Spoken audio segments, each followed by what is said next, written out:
Hi friend, माझ्या चॅनलमध्ये तुमचं स्वागत आहे। आज मी झटपट रव्याचं गोंडे किंवा आप्पी पण तुम्ही म्हणू शकताय आणि अगदी साधी सोपी रेसिपी आहे आणि कमी साहित्यामध्ये बनवणार आहे। चला तर त्याच्यासाठी काय साहित्य लागते बघूया। प्रथम पहिला मी रवा घेतलेला आहे। हे बघा किती छान रवा आहे। आणि चला मग आता रात्री विरजणला दही लावले होते घरातच आणि दही पण चांगलं घटमुट झालेलं आहे। आणि आता रव्यात मी घालून घेते। रव्यात घातल्यानंतर आता त्याला चांगलं एकजीव करून घ्या। रव्यामध्ये आणि दहीमध्ये त्याला चांगलं एकजीव करून घ्या।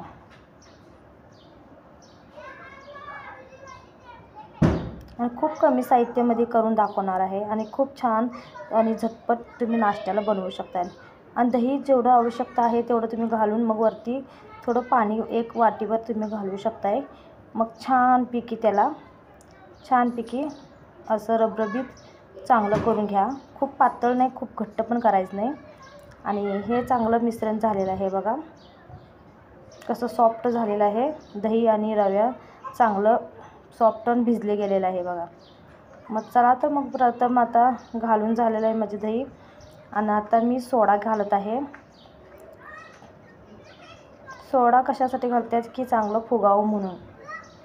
आणि थोडं मीठ पण चवीनुसार घाला जितकं लागते। आणि जिरं घालून घ्या। आणि एवढंच फक्त घालायचं, जास्त काय घालायचं नाही। आणि एवढ्यात कमी साहित्यामध्येच आपल्याला छानपैकी करायचं आहे गोंडे किंवा तुम्ही आप्पीसुद्धा म्हणू शकताय। चला तर मग आता चवीनुसार जरा हळद पण घाला। हळदला का घालतात? हळद कलर चांगला येण्यासाठी किंवा पांढरंसुद्धा तुम्ही ठेवू शकताय।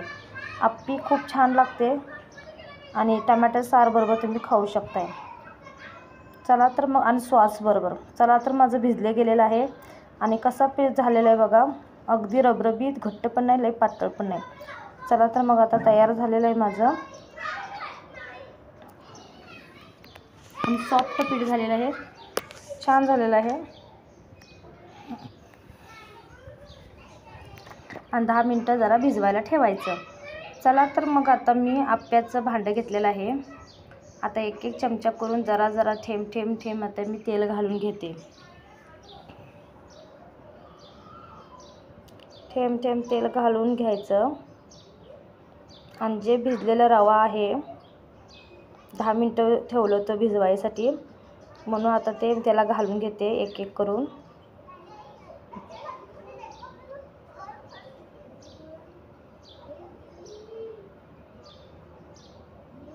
एक एक करून घालून घ्या आणि खूप छान लागतं। सकाळचं हेल्दी पण नाश्ता आहे आणि अगदी साधं सोपं आहे हे करायला, काही अवघड नाही आहे।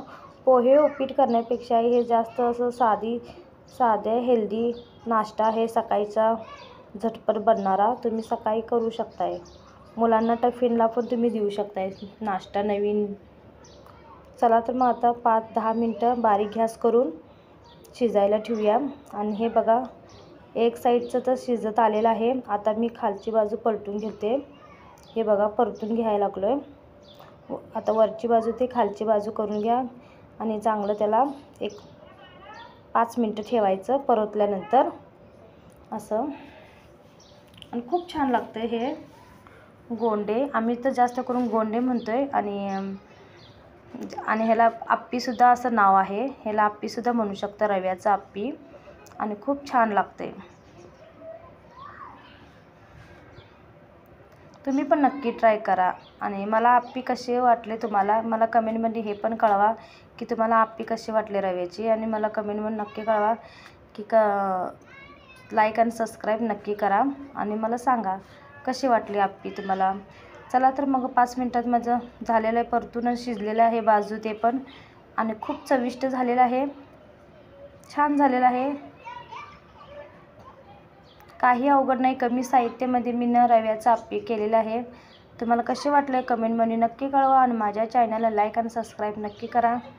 बघा कलर पण छान आलेला आहे, पिवळा कलर आहे, हळद घातलेला आहे आणि पांढरं पण तुम्ही बनवू शकताय। चला तर मग आता मी नाश्त्यासाठी सकाळी घेत आहे आणि टमाट्याचा रस्सा केलेला आहे आणि सॉस पण घातलेला आहे बघा, ते लाल आहे ते टमाटोचा सॉस घेतलेला आहे। बाय।